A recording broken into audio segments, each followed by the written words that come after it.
On March 29th, 2017, on my way home from work, I was hit by a bus and I was dragged under its wheel.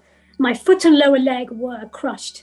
At the time of impact, I ejected from my body, saw the drama unfolding below, and had an extraordinarily profound NDE during which I encountered messages of love, purity, divinity, and a beautiful life review. Coming back, I arrived into a soup of pain, trauma, PTSD, physical, emotional, spiritual breaks. My lower leg was crushed. I had many bones in many pieces, and my heart felt like shrapnel. There was nerve damage, ligament ruptures, dislocations, whiplash. I lost feeling in my hands and my arms. My body was a mess. My nervous system was a mess. My psyche was blown open. I felt like the bus had driven through my heart and had left a hole that everybody could see through. In a heartbeat, everything had changed.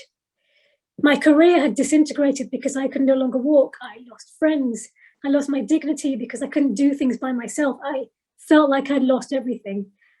I left my skin under the wheel. I was that raw, vulnerable, skinned. How do you marry that with an NDE that's so profound, so expansive? How do you squeeze back into this physical body that feels so small in comparison, so insignificant and yet so significant? And how do you find a new sense of normal when your experience on this physical plane is so broken? I had so many questions. Why did I come back?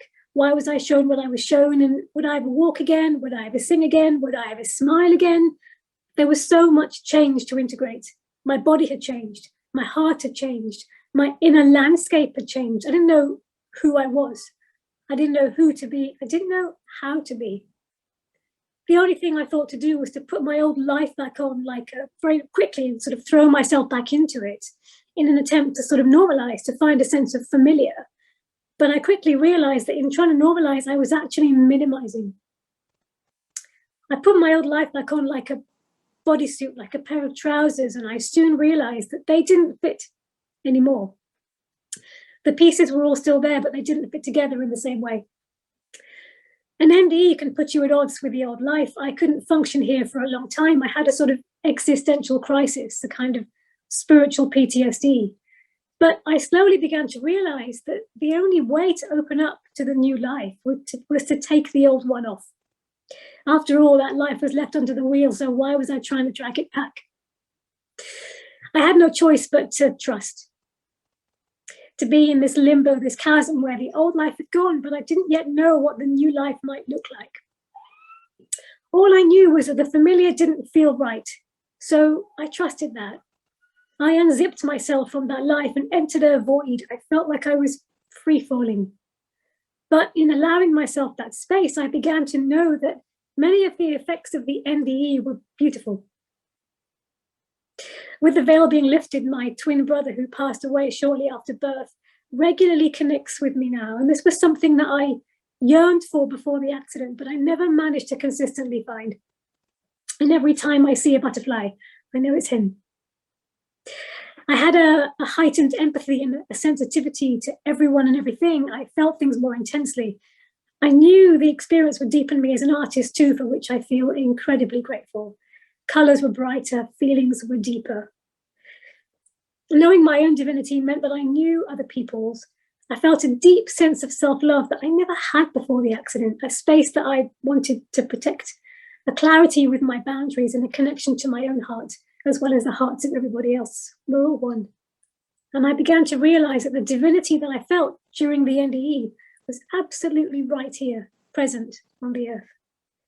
And the more I began to feel that in myself, the more I could feel it in other people. We're all connected to the divine. We're all pieces of the same puzzle, parts of the same whole.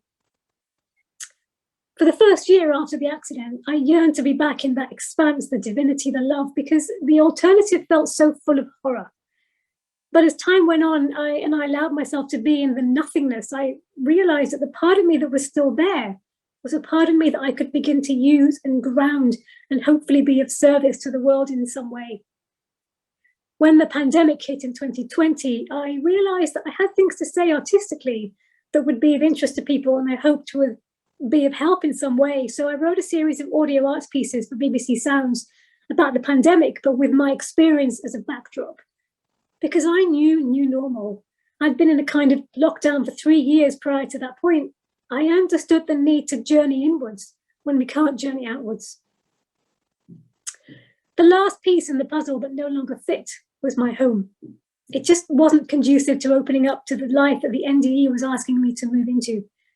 I knew from the outset that the NDE would shape the rest of my life, and this feeling was getting stronger by the day. The accident was no accident. It was a conversation with a family member that made the shift for me. I'd been struggling with a decision on a flat, and my dad had said, when you move, Renu, your life will open up in ways you never imagined. Now, my dad's not one to speak like this, but on this day, it felt like something was speaking through him. He was so present, and his words were spoken with crystal clarity. Coming from the South Asian diaspora, these kind of conversations didn't happen often, which made it even more beautiful. It will stay with me for the rest of my life, and I truly believe that my connection to the divine allowed him to channel his. The more time that passes since my NDE, the more I realize just how aligned my life is.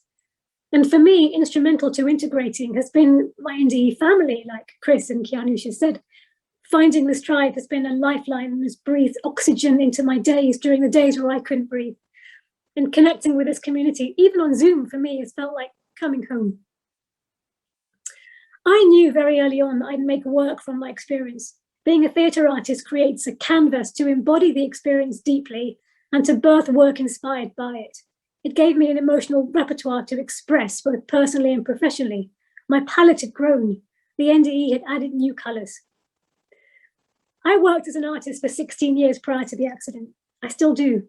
The difference is that now the NDE shapes everything I do. The experience is always present in my work, whether overtly or subliminally. And having artistic friends that were open to the NDE early on meant that I felt very comfortable talking about it and sharing it publicly. I'm currently working on a project called The Burgundy Book, which is a 12-part audio art series about the accident, the NDE, and the journey that has followed. It's fully funded by the Arts Council England, and it'll be launched on Apple Podcasts early next year. And it's got several of my arts colleagues from the theatre world collaborating with me on the series, for which I'm so grateful. So the only way to move into something new is through. We can't bypass the eye of the storm. The chaos is where the gold is.